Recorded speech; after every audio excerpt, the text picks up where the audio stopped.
LR ont été ajoutés. Ils visent notamment à améliorer les pensions des mères de famille ou encore à favoriser l'emploi des seniors. Et pendant ce temps-là, dans le camp présidentiel, dernier conseil des ministres ce matin avant le départ d'Emmanuel Macron pour l'Afrique. Alexandre Chauveau, vous êtes à l'Elysée pour Europe 1. Le président s'envole pour le Gabon tout à l'heure, à la veille des premiers débats sur les retraites au Sénat.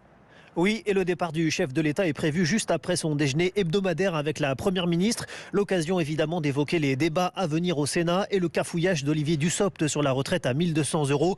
Annoncé initialement pour tous les retraités, le ministre du Travail avait ensuite avancé le chiffre de 40 000 bénéficiaires avant d'admettre hier que seuls 10 à 20 000 retraités toucheraient finalement ce montant.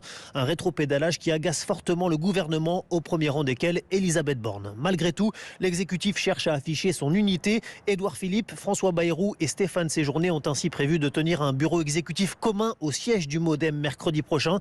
L'objectif, c'est de mettre fin à une série de frictions au sein de la majorité ces dernières semaines.